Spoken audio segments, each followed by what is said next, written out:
Assalamualaikum warahmatullahi wabarakatuh. Halo semuanya, perkenalkan nama saya Nizar Sultan Zaki dengan NIM G00251003 dari kelompok A4.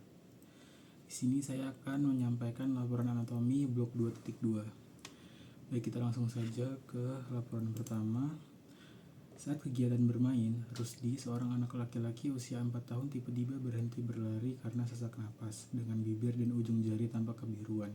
Rusdi kemudian berjongkok beberapa saat hingga kondisinya membaik. Ibunya menyampaikan bahwa sejak bayi, anak sering mengalami kebiruan terutama saat menangis atau lelah dan pernah didiagnosis dengan tetralogi ovelot. A. Jelaskan sirkulasi fetal. B. Jelaskan salah satu gangguan akibat gagalnya penutupan struktur fetal setelah lahir. C. Jelaskan vaskularisasi arteri dan vena jantung. Kita langsung yang pertama, yaitu fetal circulation. Jadi bayi mendapat pasokan oksigen itu dari ibunya, dari plasenta, bukan dari paru-parunya, karena paru-parunya itu masih belum siap, masih belum digunakan. Nah, jadi alurnya dari plasenta, dari si ibu, dari plasenta itu akan ke vena umbilikal. Nah, vena umbilikal ini akan nge-bypass liver. Ada sih beberapa sebagian yang masih ke liver. Itu tadi dari vena umbilikal akan langsung ke vena cava inferior melalui ductus venosus. Nah, dari vena cava inferior akan menuju ke atrium kanan. Dan di sini ada dua jalur. Ada dia yang langsung ke atrium kiri melalui foramen ovale, dan ada yang dia tetap ke ventrikel kanan dan ke trunkus pulmonalis. Kita bahas ke yang langsung ke atrium kiri dulu. Dari atrium kanan ke atrium kiri lewat foramen ovale. Terus setelah dari atrium kiri ke ventrikel kiri. Dari ventrikel kiri ke aorta. Oke, sampai situ dulu. Terus yang tadi yang tetap ke ventrikel kanan, dia akan menuju ke trunkus pulmonalis. Nah, namun dari trunkus pulmonalis ini dia tidak akan ke paru-paru, melainkan akan langsung ke aorta melalui ductus arteriosus. Nah, jadi mau dia yang jalur ini atau jalur yang lewat trunkus pulmonalis, sama-sama kita nge-bypass si paru-paru. Karena apa? Karena paru-paru masih belum siap. Nah, kalau yang dari atrium kanan ke atrium kiri itu nge-bypass paru-paru, dia lewat foramen ovale. Nah, kalau yang dari trunkus pulmonalis ke aorta itu lewat ductus arteriosus. Nah, nanti pas sudah sampai aorta bakal dipompa ke seluruh tubuh. Nanti dari seluruh tubuh darah-darah sisanya yang kotor bakal kembali ke arteri umbilikal. Dari arteri umbilikal akan kembali ke plasenta, kembali ke si ibu. Nah, terkait dengan soal kedua yang jelaskan salah satu gangguan akibat gagalnya penutupan struktur fetal setelah lahir, kan tadi kan ada beberapa struktur tuh yang dia itu fungsinya nge-bypass beberapa organ karena masih belum siap. Kayak contohnya ductus venosus ini kita nge-bypass liver, terus ada foramen ovale dan ductus arteriosus yang kita nge-bypass si paru-paru.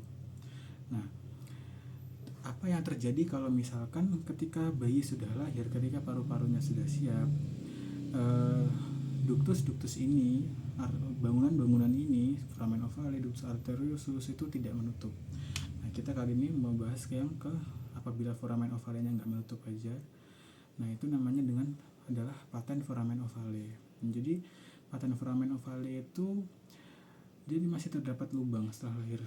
Foramen ovalenya masih kebuka. Jadi antara atrium kanan dan atrium kiri itu masih ada bolongan kayak gini. Nah, akibatnya apa kalau misalkan terjadi patent foramen ovale ini? Jadi kan kalau atrium kanan ini isinya adalah darah dari seluruh tubuh ya, artinya darahnya itu udah minim oksigen. Nah, sedangkan kalau misalkan dari atrium kiri ini kan dia darah dari paru-paru. Nah, darah dari paru-paru ini kan artinya dia kaya oksigen. Kalau misalkan sini bolong, kan darah itu dari bercampur tuh. Nah, kadar oksigennya pun juga ikut berkurang kan. Nah, karena kadar oksigennya berkurang, yang dipompa ke seluruh tubuh dari atrium kiri ini juga kadar oksigennya juga menurun. Bisa jadi nanti akan terjadi hipoksemia, tapi itu jarang terjadi. Tuh. Oke, selanjutnya pertanyaan terakhir tentang vaskularisasi arteri dan vena jantung.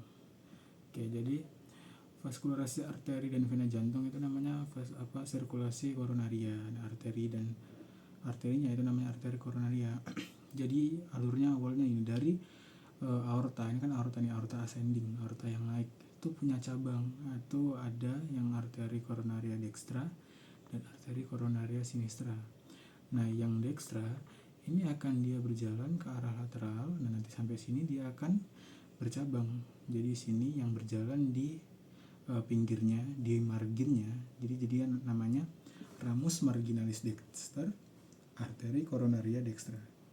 Terus ada juga yang dia terus berjalan ke arah belakang, terus nanti sampai di antar ventricle ini dia akan turun ke sini. Makanya namanya ramus intraventricularis posterior, arteri koronaria dextra. Oke. Itu untuk yang arteri koronaria dextra. Kalau yang arteri koronaria sinistra itu ada 3 percabangan. Pertama dia yang di sini akan bercabang di depan ini ke bawah di antar ventricle ke bawah. Ini namanya adalah ramus intraventricularis anterior, arteri koronaria sinistra. Terus ada yang sama kayak arteri koronaria dextra tadi, dia berjalan di pinggiran, di marginnya. Jadi ramus marginalis sinister, arteri koronaria sinistra. Terus ada juga yang dia berjalan ke belakang ini mengelilingi dari si kor ini. Itu namanya ramus circumflexa, arteri koronaria sinistra. Nah, itu untuk arteri. Lalu untuk venanya ada pertama dia vena cardiaca magna. Nah, vena cardiaca magna ini dia berjalan berdampingan dengan ramus intraventricularis yang anterior. Jadi berdampingan dengan itu, terus nanti akan bermuara di sinus koronaria. Terus ada juga yang vena cardiaca media. Nah, ini dia berjalan berdampingan dengan ramus intraventricularis yang posterior. Nah, itu nanti dia akan bermuara juga di sinus koronaria. Terus ada vena cardiaca parva yang kecil ini, itu dia berjalan berdampingan dengan ramus marginalis dexter, arteri koronaria dextra. Itu nanti dia akan bermuara juga ke sinus koronaria. Nah, nanti dari sinus koronaria itu akan masuk ke jantung di atrium kanan. Itu untuk vaskulasi arteri dan vena jantung itu. Oke, laporan pertama selesai. Kita lanjut ke laporan selanjutnya. Saat musim hujan, Badi mengeluhkan hidung tersumbat yang berlangsung beberapa hari disertai nyeri pada daerah pipi yang memberat saat menunduk. Ia juga merasakan lendir kental mengalir ke tenggorokan. Pada pemeriksaan, dokter mencurigai adanya peradangan pada sinus maxillaris yang berkaitan dengan gangguan drainase di meatus nasi medius.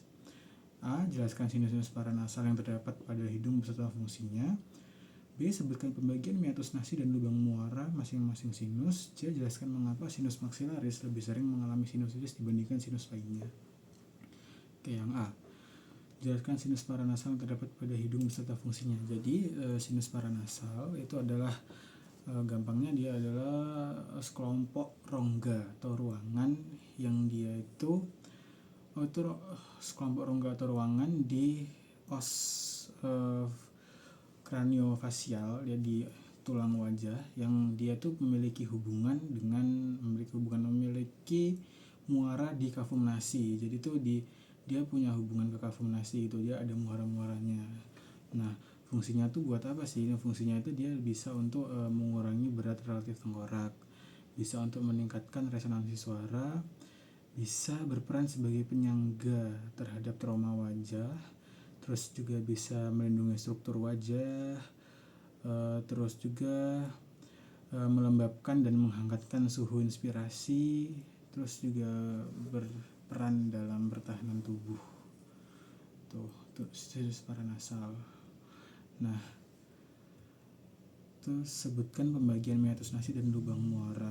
Oke, kita bahas meatus nasi dulu. Jadi meatus nasi itu adalah dia tuh ruangan yang tercipta di bawah concha nasalis.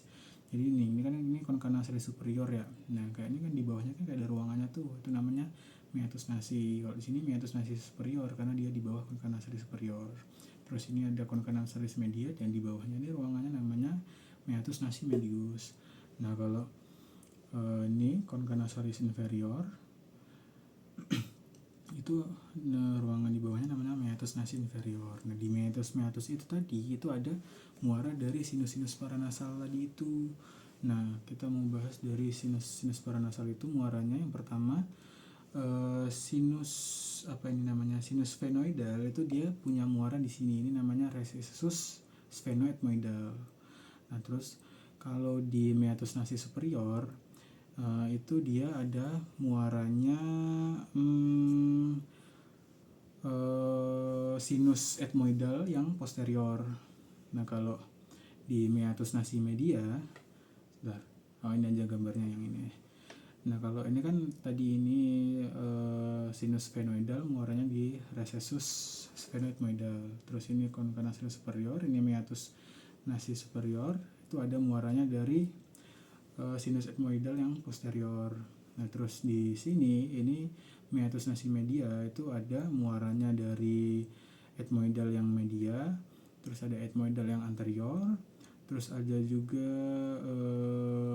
sinus frontalis, terus ada juga sinus maxillaris tuh. Nah kalau di meatus nasi inferior itu dia muaranya dari ductus nasolacrimal tuh. Oke, yang B udah. Terus jelaskan mengapa sinus maxillaris lebih sering mengalami sinusitis dibandingkan sinus lainnya. Ini kan sinus maxillaris tuh ini ya.